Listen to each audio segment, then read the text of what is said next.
Alright, Sunbeard here, and today we're going to talk about minecart sorting. Fun stuff. Alright, so this device will sort out minecarts into their different varieties. So we get any sort of occupied minecart with a tall entity, empty carts, furnace carts, and minecarts with short entities in them, empty chest minecarts, activated hopper minecarts, which only works if we bypass the first sorter, which takes out any sort of hopper. And over here, we sort minecarts based on what items they have in them. So let's send a few items through and see what happens. So we got our empty cart, empty chest minecart, empty hopper, activated empty hopper, and a furnace. So we get the empty cart back, get our chest, and we get our hopper and the other hopper. Now if we send carts that have empties in them, if they're tall, they will end up in the first slot. If they are shorter, like a pig, they will end up in the second. So see, he already came in, and the pig's gonna appear there. And there he is. So that's some basic sorting elements. We get probably most of the ones you want. Usually you probably just want to know where the empty chests are and what the others. And who uses furnace minecarts anyways? I don't, certainly. So these slots are for minecarts that have been sorted based on what items they have in them. So we have carts that have white wool, carts that have blue wool, and carts that have a renamed item in them. So first we're going to put down a cart with blue wool, send it off. We're going to send a cart with one wool that's white in it. And we'll send another with a paper renamed destination. So those are going to go through. And in a little bit, they pop up over here. And we get our blue wool, our white wool cart. And you'll notice that this has one, this has none in it. There's two different designs. You can have a switch that takes the item out to sort it, but it doesn't put a new item in. This one, it puts the same item it takes out back in. Same thing here. So that way you can send a cart to multiple switches and it will still have all the same items, and you're not going to have items disappearing that way. So that works pretty well. Now, it doesn't matter what order they are in, because if there is white wool anywhere in this minecart, it's going to do these in the order it goes through sorters. So I don't really remember what order they're in. So that was blue with white. And this is white with blue. So we'll see where that first cart goes. So it ends up in the white. So even though white was second, that's the first one in our sorting system. So it ends up here. It never gets to the one that checks for blue wool. So this one will end up in this slot. So that's something to remember if you are doing a system like this. Order does matter.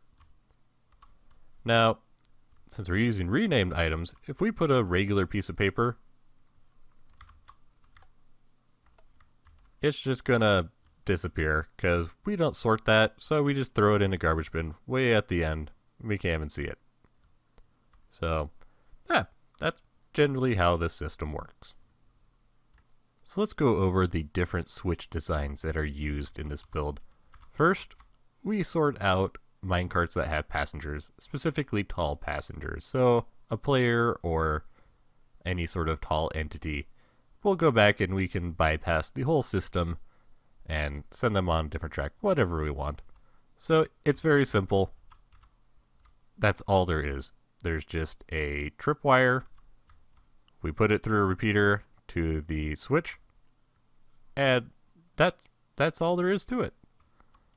Next, we sort out minecarts that register as having an item in them. Those will go down this direction towards the item sorters. And all the other carts are going to go this direction. So any cart that registers as empty through a comparator is going to do that. And yeah, very simple design. Nothing much to go over there. Next, we sort out container minecarts from all the other minecarts. So container minecarts are going to go out towards the left. We know they're empty already because we already sorted that out. And all the other carts are going to go this direction.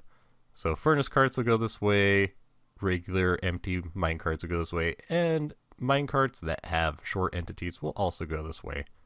And even though we don't sort them out in the final leg of the system, we can detect whether there is a furnace minecart or a regular minecart, just because they travel at such different speeds. So furnace minecart is going to go down the first direction, and the regular will go down the second path. Now, I'm not going to explain this in detail, but it works by putting an item in a container cart and then detecting that there was an item put into it and taking the item back out and sending it along. That's the main details with it. This switch is very simple. It's just a time delay. So there's a fairly long delay, so the first minecart travels slower. So by the time this finally switches, it goes down the first path. The regular minecarts, they go much faster than first minecart, and it switches after they have already passed through this direction. So, pretty simple. So all our empty container minecarts are going to come down this rail and go through this switch. So let's give it a quick test.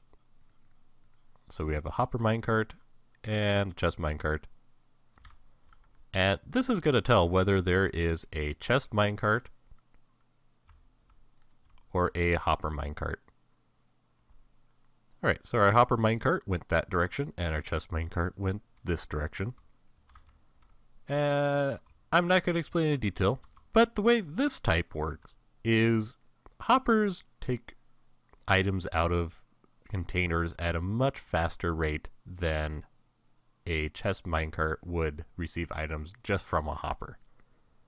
So it's going to get about 3 items. So the way this works, instead of checking just for 1 item, we check for 2 items. So these hoppers will both get items in them. And if we get more than one of these lit up, we're going to send it down the other pathway. So if you want to watch it again, they both light up, sent it the other way.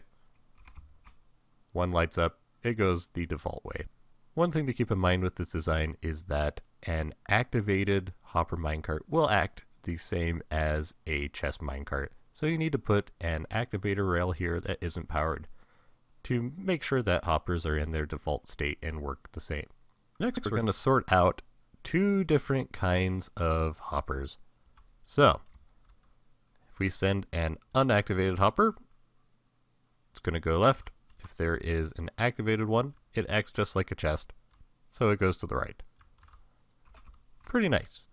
Now, this is an alternative design to the other one that is much simpler, and it uses one of the other mechanics of hoppers, namely that they will take items out of a chest, and a chest minecart can only receive items from another hopper.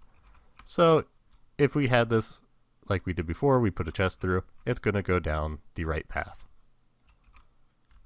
Regular hopper, that path. Activated hopper, right path. So, nothing crazy. Alright, now I'm all the way back where we switched out empty carts and carts that have items. So all the carts that have items will head down this way into our item sorters.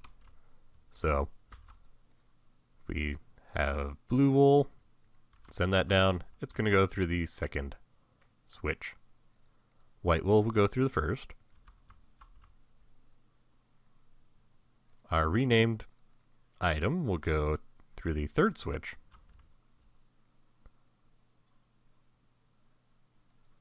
And any other cart is going to go to the very end. So, the way this works is we took something similar to what we had in the other design, except we're not going to put an item in, we're just going to take an item out. And all we do is slap an item sorter on here so that if an item is in this hopper, namely white wool, it's gonna trigger this switch and send the cart that way. So this is the same idea, but it just replaces the item it takes out. It works very similar to the hopper sorters. And we have our item sorter here. It feeds into this dropper tower. That feeds it back up here. And when the cart goes by this, it picks up the light blue wool. And this works exactly the same, except we have put a renamed item in here instead. So if we send a cart with just regular paper, it's not going to be sorted there. Alright, that's how you sort minecarts. Now there will be tutorials for the last few designs, so check those out when they come up. But thanks for watching, and have a good day.